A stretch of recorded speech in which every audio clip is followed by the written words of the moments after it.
Good day, ladies and gentlemen, and welcome to my humble home in Livingston, Montana.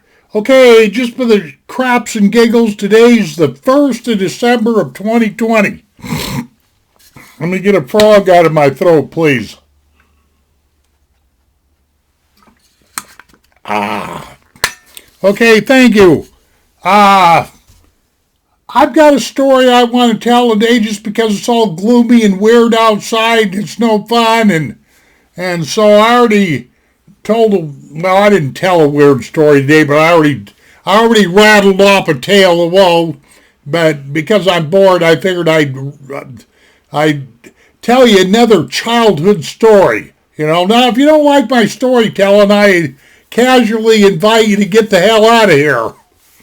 No, I'm just kidding. Don't get uptight, Do whatever you want to do, Okay.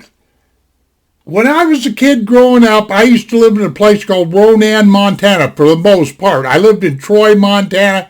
I lived in Polson, Montana. I actually lived in Missoula for a while, but that's neither here nor there. But most of my growing up, Boren, Montana. Okay, when I was kids, if you were going to go anywhere, because back in them days, our parents really never had the extra gas money and whatever to be running us kids all over China, So if you wanted to go somewhere all over China, listen to that, all over the Mission Valley, let me correct this. If you wanted to go somewhere like fishing or somewhere that was quite a distance from the home there, what you had to do was get on the Soul Express. You know what I mean by the Soul Express? Sure you do. Kicking rocks. Either that or the other option that we had was riding bicycles. Now, when I was a kid, for one Christmas, my parents gave me, me and my brother, some, two really nice, I think they were Schwinn's, and they were fairly nice bicycles, and I know at the rate that my dad got paid working in that sawmill, it was quite a stretch for them to probably afford them bicycles. But what did we do?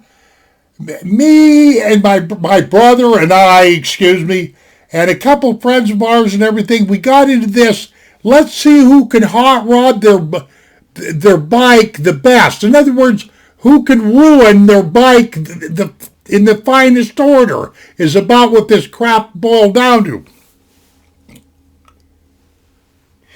We started taking the fenders off and those little support arms, and any reflectors, they went off, and reflectors on the wheels, they went off, and absolutely anything that didn't contribute to speed went off of that bicycle. I'm not kidding you about it.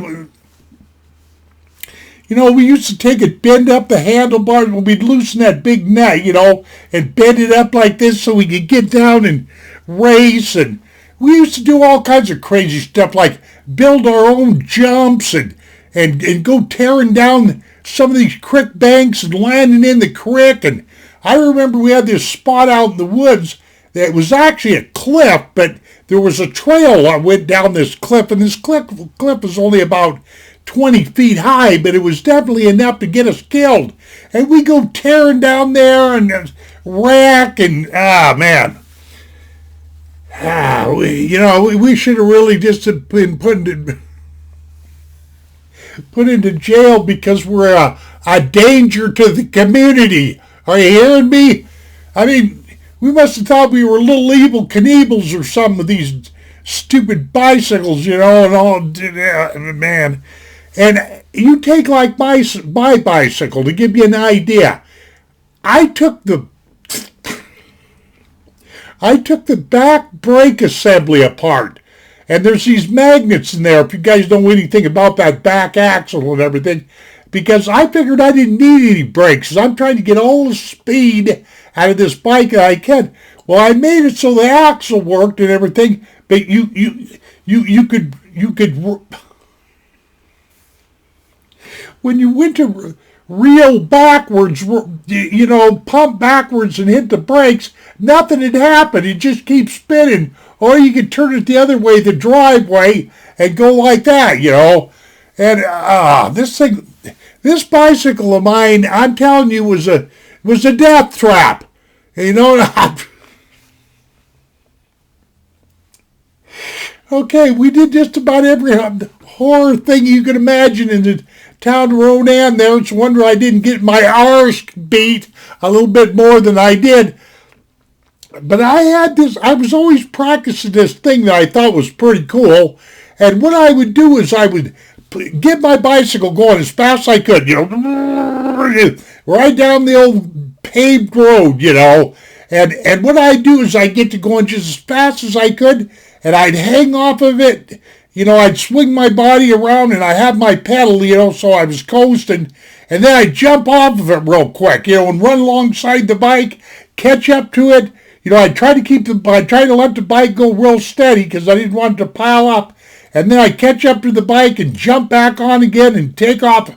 I just thought that was the coolest thing, because your feet had to be a little bit coordinated. You had to be able to swing up into the saddle, i.e. seat, and grab a hold of your weird handlebars and like that.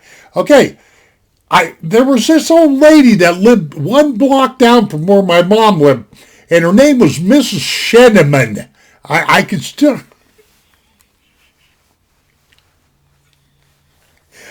still remember that old hag. Excuse me, I'm old too, I shouldn't be calling myself names, but she was always out there screwing around with her yard.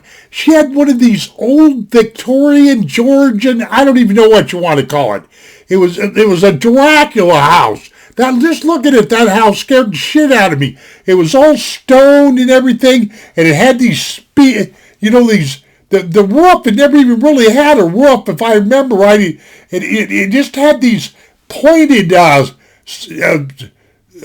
do they call them? Oh, come on, guys. Where churches got them pointed, whatever that kind of appendage on a building is, it doesn't matter. Just about the time. Well, it wasn't really that bad, not as exaggerated as a church, but you get the idea. There was a few extra steeples is the word I'm looking for in this house that I liked, and it was mostly rock, and it was spooky looking, and I didn't want nothing to do with the place. And she had these big bushes, fancy bushes, fern-like things, I don't know, like 6 foot high all around her place, but she was always out screwing around with the grass, along the sidewalk and everything, picking dandelions and screwing around, all that. And that just so happened to be the area that I liked to practice. There was a good straight stretch of asphalt there. And man, I'd go tearing down there, and there she'd be, Sometimes she'd be on there picking out crabgrass, or other times she'd be up there, standing up there looking at me. She goes, "You're going to get hurt one of these days. You just wait. You're going to get in a wreck." And every time I come by her doing that little stunt, there she was.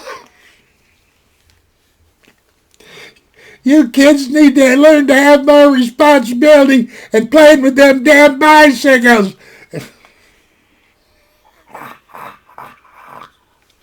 Anyway, now listen, man. This one particular day, I was coming down the road towards her house, and I seen her from way back, like a couple blocks back. And I thought, man, this is jumping over Caesar's palace time. I'm going to put on a show. So I drove just as fast as I could towards Mrs. Sheneman. Not towards her, but past her, like that.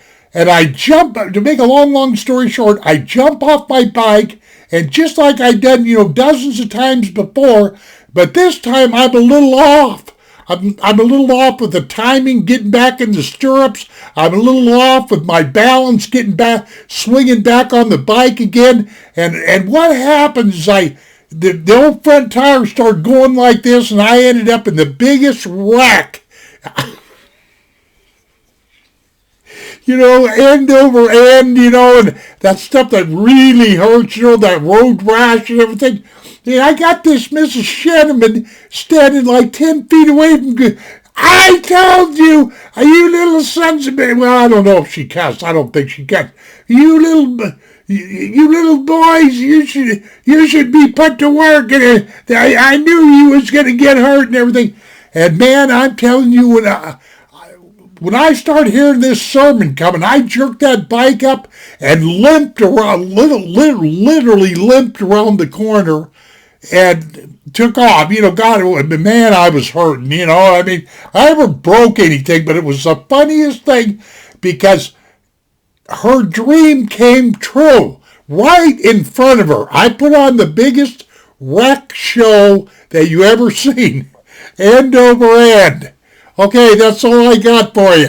Thank you very much for tuning into my channel here, and we will catch you on down the road. We'll catch you on down the trail. I don't know why I've been saying road lately. And adios, my friends. Where's the button to get me out of here? Happy trails to you.